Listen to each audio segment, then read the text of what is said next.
guys, how's everybody? This is Tony back in the house, day 2 of her documentary. I'm just out here chilling. Right now I just did a little side work with Instacart for a little while. I'm just getting off work not too long ago, so I'm sitting out here. It's raining. I like the rain, so don't mind me. I think I talked about on my last video, just a little bit about, things I want to do and a little bit of struggles I've had, coming around and how it's been since I've been back, things of that nature. So a little bit more about myself, This is about opening up. I am a 42-year-old. You already know a little bit if you watched my last video. So I was born and raised in the Baltimore City area. Actually, the White Lock area. All my life. Grew up there. Attended Baltimore City School. And,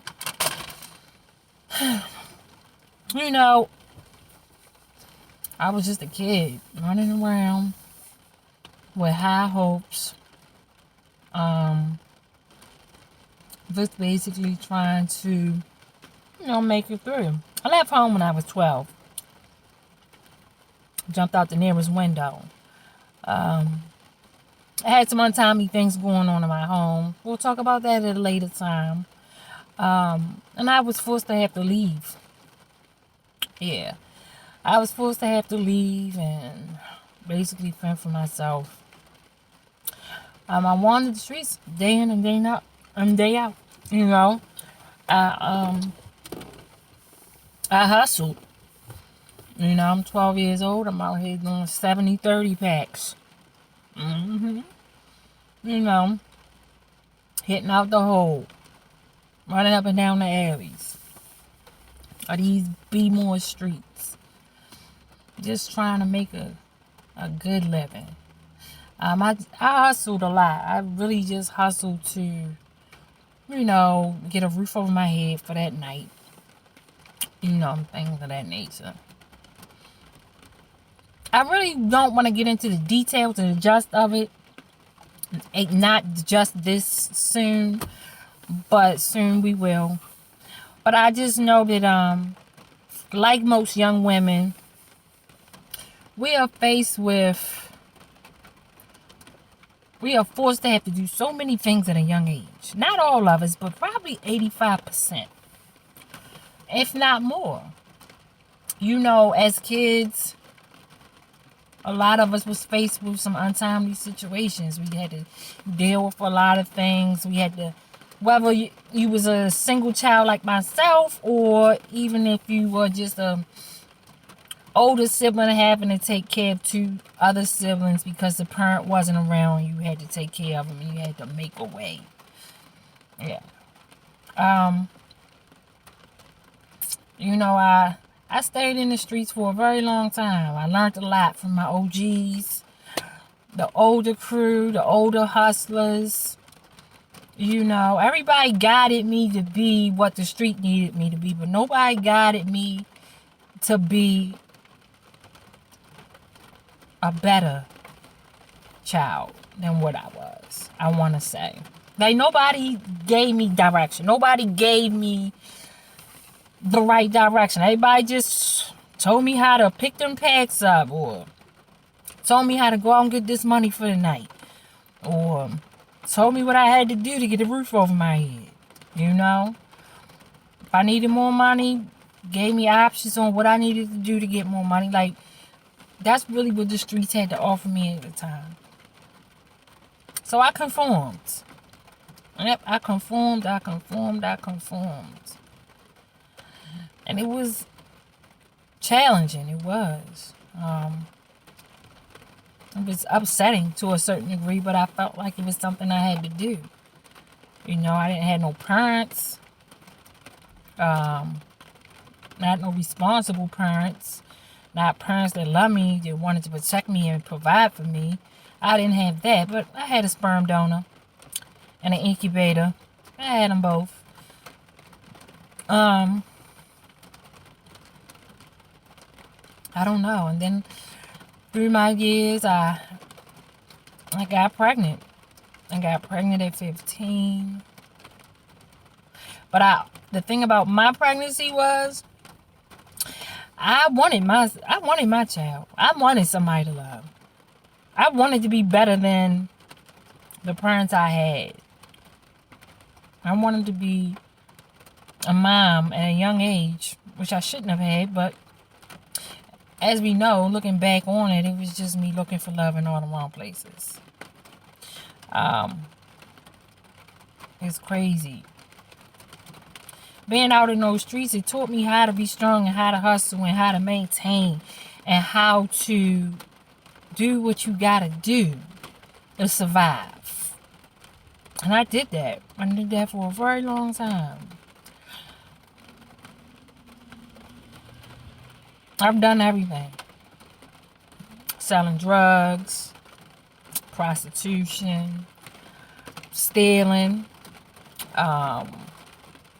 whatever I had to do, I did it. At a very young age.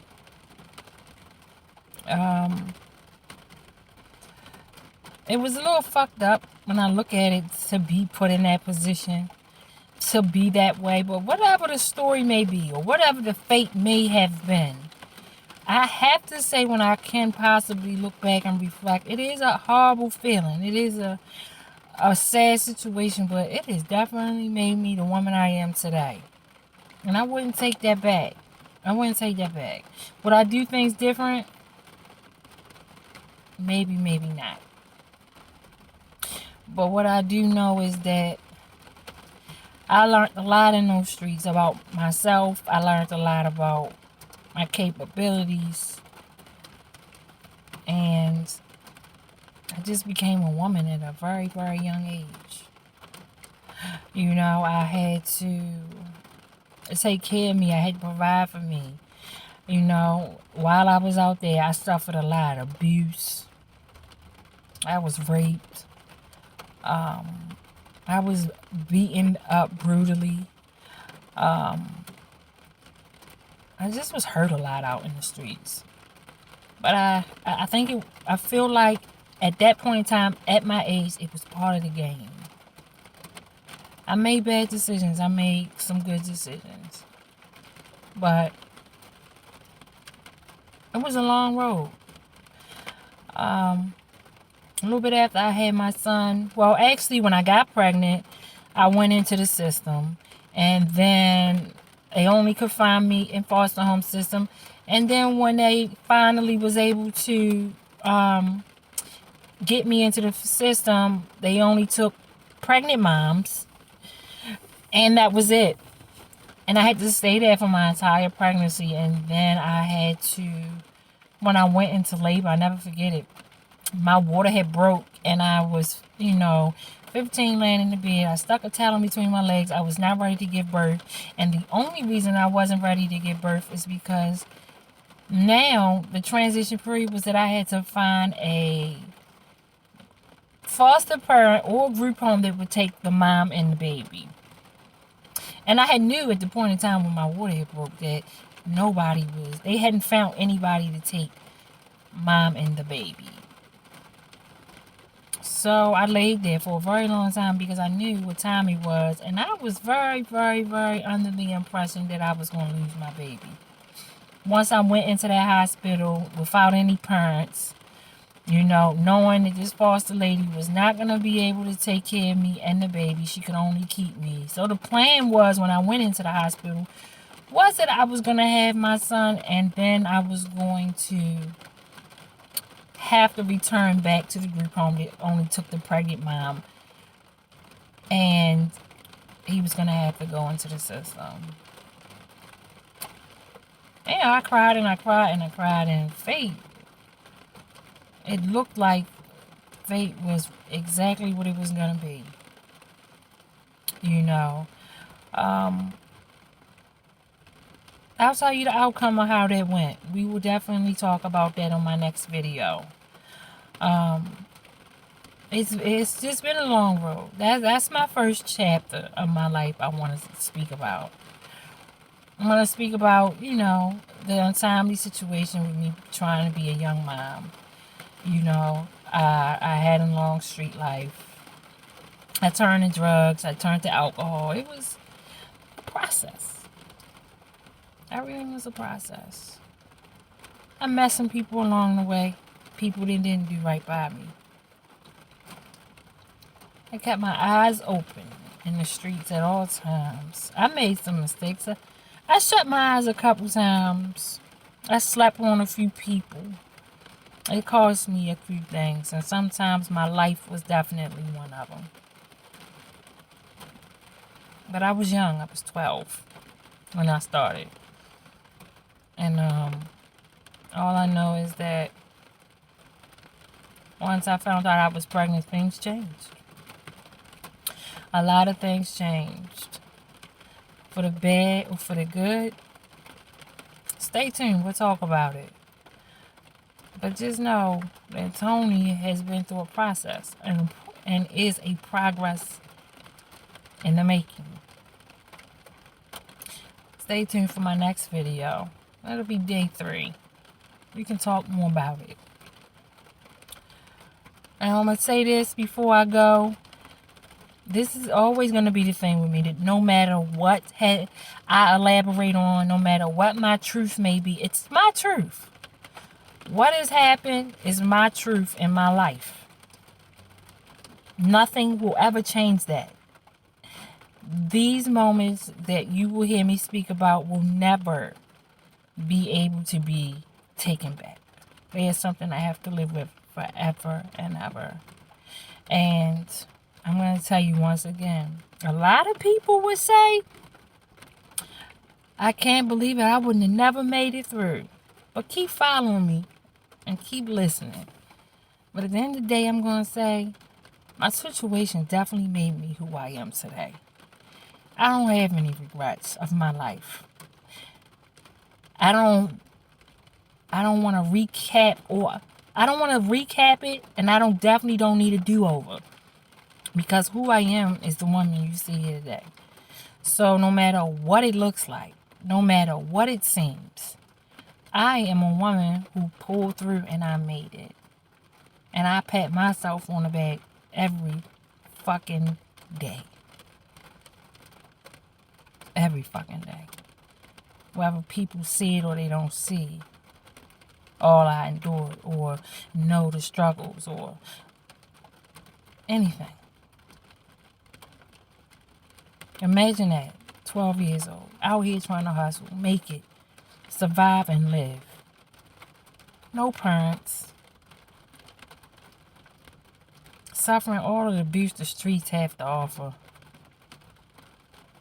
It's a mess, a fucking mess every time I think about it. But every time I think about it, instead of getting depressed or getting hurt or asking why,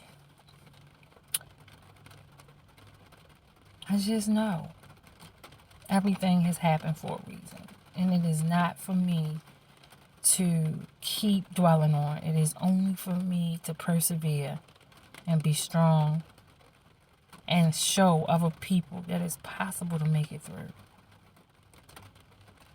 That's what I plan on doing. I plan on putting it out there. And I know, people know it ain't easy. Hasn't been easy. But I did it.